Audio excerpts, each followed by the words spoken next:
ప్రేక్షకులందరికీ నమస్కారం. ఈరోజు మన స్టూడియోలో ప్రముఖ జ్యోతిష్య వాస్తు పండితులు లలితాదేవి ఉపాసకులు బ్రహ్మశ్రీ నానాజీ పట్నాయక్ గారు ఉన్నారు. గురుగారితో మాట్లాడేద్దాం. నమస్కారం గురుగారు. శ్రీమాత్రే నమః. గురుగారు, జూన్ మాసంలో కుంభరాశి వాళ్ళకి ఓవరాల్గా ఏ విధమైన ఫలితాలు ఉండబోతున్నాయి? ప్రస్తుతం ఉన్న గ్రహస్థితి బట్టి వీళ్ళు ఎలాంటి జాగ్రత్తలు అలాగే పరిహారాలు పాటించాలి గురుగారు? రైట్ అండి. కుంభరాశి వాళ్ళందరూ కూడా భయపడేది ఏంటంటే ఈ 5 సంవత్సరాలు ఏళ్ళు నడిచిన అనుభవించాం, ఇంకొక 2.5 సంవత్సరాలు ఉంది, ఎలా ఉంటుందో ఏమిటో అని టెన్షన్. నేను ఒకటే చెప్తాను, టెన్షన్ పడితే మనకేమీ ప్రాబ్లం క్లియర్ అవ్వదండి.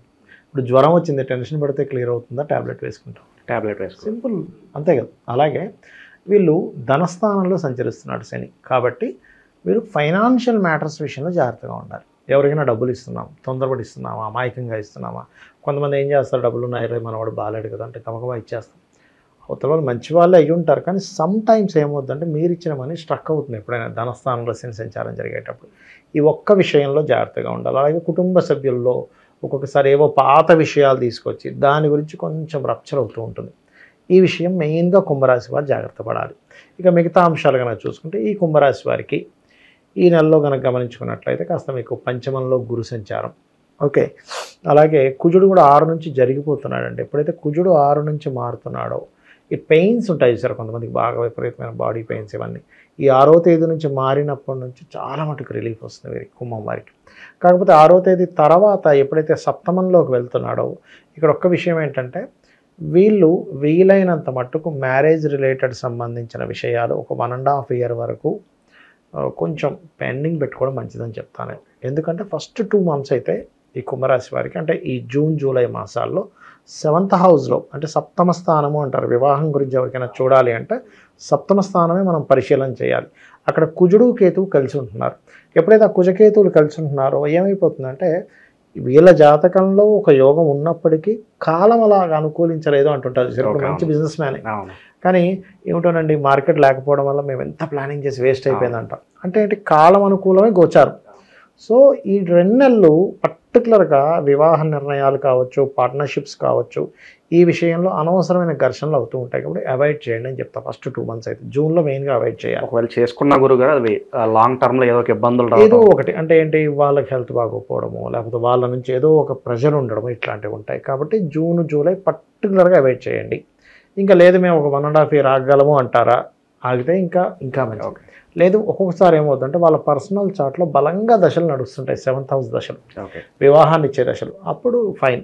లేదండి మాకు ఆల్రెడీ ఒప్పేసుకున్నాము, మీరేమో సడన్గా ఇలా చెప్పారు ఏమిటంటే ఒకటే చిన్న పరిహారంతో మనం క్లియర్ చేసుకోవచ్చు. ఏమిటది అంటే నువ్వులు, కందులు, ఉలవలు ఈ 3 దానంగా ఇవ్వనండి 7 వారాల పాటు ఇస్తూ గణపతి ఆరాధన, సుబ్రహ్మణ్యేశ్వర స్వామి ఆరాధన ఇంట్లో, లేకపోతే గణపతి హోమము, సుబ్రహ్మణ్యేశ్వర స్వామి హోమం చేయించుకుంటే వాళ్ళ యొక్క రక్షణ వల్ల వీళ్ళకి ఇబ్బంది రాదు.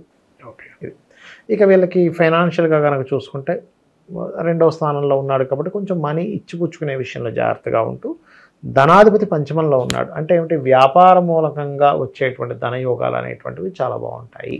ఓకే, ఇవి ప్రధానంగా మనం చూసుకోవచ్చు. ఆరోగ్య పరిస్థితి ఎలా ఉండబోతుంది గురుగారు? ఇందాక నేను మీకు చెప్పినట్టుగా ఈ పెయిన్స్ ఉంటాయని చెప్పాను కదా, అది కొంచెం తగ్గుతుంది. కాకపోతే ఈ సప్తమంలో కుజుడు వెళ్ళినప్పుడు ఎవరికైనా బ్యాక్ పెయిన్స్ ఉంటాయి సార్, అవి మాత్రం కొంత ఇబ్బంది ఇస్తూ ఉంటుంది వీళ్ళకి కానీ వీళ్ళ జీవిత భాగస్వామికి కానీ. ఎందుకంటే లగ్నంలో కాదు అది జరిగేది, సప్తమంలో జరుగుతుంది ఆ కాంబినేషన్. సో అందుకని కొంచెం చూసుకోవాలి. ఇక నిరుద్యోగుల పరిస్థితి గురుగారు, ఎప్పటి నుంచో ఉద్యోగం కోసం ఎదురు చూస్తూ ఉంటారు, వాళ్ళకి ఏమైనా మంచి ఫలితాలు ఉండబోతున్నాయా? తప్పకుండా అండి. నిరుద్యోగులకి పర్టికులర్గా ఏంటంటే మెడికల్ రంగాల్లో, ఎందుకంటే 10th లార్డ్ మన ఉద్యోగాన్ని ఏదైనా జాతకంలో ఉద్యోగం చూసుకోవాలంటే 10వ స్థానాన్ని చూస్తాం. ఈ 10వ అధిపతి సింహరాశిలోకి ఎంటర్ అవుతున్నాడు ఈ నెల 6వ తారీఖు నుంచి, జూన్ నెలలో. సో కేతుతో కనెక్ట్ అయినప్పుడు ఎలా ఉంటుందంటే సూక్ష్మమైనటువంటి విషయాలు, అంటే ఇప్పుడు చూడండి, ఇప్పుడు యాటమ్ రిలేటెడ్ ఉన్నాయి, లేకపోతే ఏదైనా ఆయుర్వేదం రిలేటెడ్, ఆరోగ్యానికి సంబంధించినవి, సర్జరీస్ రిలేటెడ్, ఇట్లాంటి వాటిల్లో వీళ్ళు బాగా సక్సెస్ అవుతారు వీళ్ళు. ఎందుకంటే ఈ 10th లార్డ్ ఎవరైతే కుజుడు ఉన్నాడో ఈ కేతుతో కలిసి సప్తమంలో ఉన్నాడు కాబట్టి ఇటువంటి రంగాల్లో ఉండేటువంటి వారికి ఉద్యోగ అవకాశాలు వస్తాయి. అదేవిధంగా ఉద్యోగ అవకాశాలు వీళ్ళకి మరింత బాగా రావాలి అంటే సింపుల్గా ఒకటే చెప్తాను నేను, లలితా సహస్రనామాల్లో ఫస్ట్ లైన్ ఉంటుందండి, ఓం శ్రీమాత శ్రీ మహారాజ్ని శ్రీమత్ సింహాసనేశ్వరి నమః. ఇంకో నామం కూడా ఉంటుంది, ఓం మాణిక్య మకుటాకార జానుద్వయ విరాజితాయ నమః. ఈ 2 నామాల్లో ఏది చేసుకున్నా 100% వాళ్ళకి ఉద్యోగం వచ్చి తీరుతుంది, అది ఏదైనా కానివ్వండి. ఓకే. ఇది ఒకటి బాగుంది. కాకపోతే కొన్ని ఆటంకాలు ఏర్పడతాయి, కొంచెం బాస్తో కొంచెం చిన్న ఓకే. వర్క్ ప్రెషర్ ఉండొచ్చు ఉంటుంది. ఎందుకంటే సింహరాశిలో ఉండే కేతువు దశమాధిపతి వెళ్ళి కలుస్తున్నాడు కదా, అటువంటివి కొంచెం ఇస్తూ ఉంటాడు. ఇక విద్యార్థులు గురుగారు చాలా వరకు స్కూల్స్ మళ్ళీ జూన్లో రీఓపెన్ అయ్యే టైము, అలాగే కొంతమంది విదేశాలకు వెళ్ళాలనుకుంటారు. ఓవరాల్గా విద్యార్థుల పరిస్థితి ఎలా ఉండబోతుంది అంటారు ఈ నెల? విద్యార్థుల పరిస్థితి ఏంటంటే వీళ్ళు చేస్తున్న కోర్సెస్ మార్చుకోవాలని చూస్తారండి. ఫస్ట్ ఏమిటంటే ఎలా చెప్పగలరు ఈ విషయం అంటే, ఏమి లేదు, సింహ రాశికి అధిపతి అయిన రవి 4వ స్థానంలో కూర్చున్నాడు. యాక్చువల్గా 4లో రవి ఉంటే ఏంటంటే వాళ్ళు చదివేటువంటి చదువులో కొంచెం ఒక మంచి పేరు ప్రఖ్యాతలు రావడం, మెడల్స్ రావడం ఇవ్వాలి. కానీ కేతు ఎనర్జీస్తూ ఉన్నాడు అక్కడ. అప్పుడు వాళ్ళ ఆలోచనలు ఎలా ఉంటాయంటే, లేదు ఇది నేను చదవను, ఇంకోటి నేను మార్చుకుంటా, లేకపోతే ఈ కాలేజ్ నాకు పడట్లేదు, ఇంకో కాలేజ్ మార్చుకుంటా, లేకపోతే ఈ టీచర్ కాదు, ఈ ట్యూషన్ కాదు, చేంజ్ అయ్యే దాంట్లో ఎక్కువగా ఉంటారు వీళ్ళు. అదొకటి ఎక్కువగా చూపిస్తుంది. అలాగే వీళ్ళు చదివే చదువులో కూడా కొంత నేమ్ రావడం, గుర్తింపు కూడా ఇస్తాడండి ఇక్కడ. కాకపోతే ఏంటంటే సడన్గా అప్పుడే నేను అద్భుతంగా చదువుతాను, లేకపోతే అప్పుడే నాకు ఈ కోర్సు వద్దులే అని ఒక చిన్న వైరాగ్యం వీళ్ళని వెంటాడుతూ ఉంటుంది. బట్ దీనికి ఏంటంటే గణపతి ఆరాధన చేసుకుంటే చాలా బాగుంటుంది. ఇంకా కొత్త అవకాశాలు రావాలి, మాకంటూ కొంత పేరు ప్రఖ్యాతలు రావాలి, కొంత గుర్తింపు కావాలనుకుంటూ ఉంటారు గురుగారు. వాళ్ళకి ఎలా ఉండబోతున్న వాళ్ళగా? ఒకటేనండి, ఎప్పుడు కూడా పేరు ప్రఖ్యాతలు, కొత్త అవకాశాలు, సక్సెస్ అనేది చూసుకుంటే మనం లాభస్థానంలో చూసుకుంటాం. సో లాభాధిపతి శుభగ్రహమై సర్వసాధారణంగా కోణస్థానంలో ఉంది. సో ఇది సక్సెస్ రావడానికి చాలా మటుకు అనుకూలంగా ఉంది గురువు. సో మనకి జూపిటర్ అనే గ్రహం ఏదైతే ఉందో ఈ లగ్నానికి పాపైనప్పటికీ సహజ శుభుడు కాబట్టి తన స్థానాన్ని తను చూసుకుంటున్నాడు కాబట్టి ఖచ్చితంగా సక్సెస్ రేట్ని ఇస్తాడు. లాభాలు చేసే వ్యాపారాల్లో లాభాలు ఇవన్నీ కూడా. అయితే ఇక్కడ ఏంటంటే ఈ గురుగ్రహానికి శనిగ్రహానికి సంబంధించిన దీపారాధన, అంటే గురు శనిగ్రహాల దగ్గర దీపారాధన చేసి ప్రదక్షిణం కనుక చేసుకున్నట్లయితే వీళ్ళు చేసే ప్రయత్నం కావచ్చు. అయితే ఎప్పుడూ కూడా ఎవరైనా కానీ, ఏ లగ్నం ఏ రాశి అయినా కానీ చేసే ప్రయత్నం అవ్వట్లేదు అంటే సింపుల్, ఏం లేదు, మీ 3వ అధిపతి ఎక్కడ ఉన్నాడో చూసుకోవాలి. ఇప్పుడు ఈ మంత్లో వీళ్ళ 3వ అధిపతి ఎక్కడ ఉంటాడు, కేతువుతో కలిసి ఉంటాడు. అంటే ఏంటి, గణపతి ఆరాధన. ఎంత గణపతి ఆరాధన చేస్తూ ఉంటే మీరు, ఎందుకంటే చిన్న ఎగ్జాంపుల్ చెప్తాను నేను మీకు. మనం 10 సార్లు తిరుగుతున్నాం ఏదైనా పని కోసం, అవ్వట్లేదు, వెళ్ళే ముందు ఒక్కసారి గణపతిని తలుచుకొని వెళ్ళండి. అంతకుముందు కంటే ఖచ్చితంగా వీళ్ళకి ఇంప్రూవ్మెంట్ కనిపిస్తుంది ఎంతో కొంత. ఈ 10 సార్లు తిరిగి 1% అవ్వనటువంటి పని మీకు పూర్తిగా అవ్వకపోయినా 50% అనేది ముందుకు కదులుతుంది. అది నేను ఖచ్చితంగా చెప్పగలను. ఇంకా వైవాహిక జీవితం ఎలా ఉండబోతుంది గురుగారు? అలాగే సంతానం కోసం ఎప్పటి నుంచో ఎదురు చూసే వాళ్ళకి ఏదైనా గుడ్ న్యూస్ ఉందా ఈ నెల?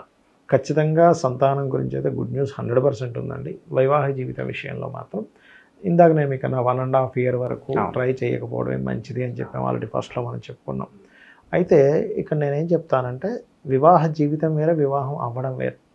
అయ్యేటువంటి వారిది 7వ స్థానంలో చూస్తే, వివాహ జీవితాన్ని మనం క్యాలిక్యులేట్ చేయడం 12వ స్థానంలో చూస్తాం. ఎందుకు అంటే 12వ స్థానం అనేది పూర్వజన్మలో ఈ జాతకుడు, ఈ జీవుడు వివాహ సంబంధించిన విషయంలో ఎటువంటి కర్మ చేశాడని చెప్తుంది 12వ స్థానం. ఈ 12వ స్థానం ఎంత బాగుంటే వీళ్ళకి వివాహ జీవితం అంత బాగుంటుంది. పర్సనల్గా చూసుకోవాలి. లేదండి మరి ఇప్పుడున్న గోచారం ఏం చెప్తుంది 12వ స్థానం గురించి అంటే బెటర్గానే ఉందని చెప్పుకోవాలి. ఓకే. ఎందుకంటే ఈ 12వ అధిపతి శని వెళ్ళి గురువు స్థానంలో కూర్చున్నాడు, అంటే శుభరాశుల్లో కూర్చున్నాడు. ఎప్పుడైతే శుభరాశుల్లో కూర్చున్నాడు ఇట్స్ గుడ్. అలా గురుగారు ఎప్పటి నుంచో పోలీస్ స్టేషన్లో కోర్టుల చుట్టూ తిరుగుతూ న్యాయం కోసం పోరాడుతూ ఉంటారు. అలాంటి వాళ్ళకి ఏదన్నా మంచి ఫలితాలు ఉండబోతున్నాయా? గురువు న్యాయానికి కారకుడండి, పంచమంలో ఉన్నాడు కాబట్టి ఈ లగ్నానికి శుభుడైనటువంటి శని ఈ యొక్క మీన రాశిలో కూర్చున్నాడు. సో గురువు ఖచ్చితంగా మంచి ఫలితాలు ఇస్తాడు, అందులో ఎటువంటి సందేహం లేదు. ఇక చివరిగా గురుగారు, కుంభరాశి వాళ్ళు చివరి దశలో ఉన్నారు, శని దశలో. ఓవరాల్గా ఈ పీరియడ్ వీళ్ళకి ఎలా ఉంటుంది? ఓవరాల్గా వీళ్ళు ఎలాంటి జాగ్రత్తలు తీసుకోవాలి చివరిగా వీళ్ళు? ఒకటేనండి, ఫైనాన్షియల్ మ్యాటర్స్ విషయంలో జాగ్రత్త తీసుకోవాలని చెప్పాను నేను ఆల్రెడీ.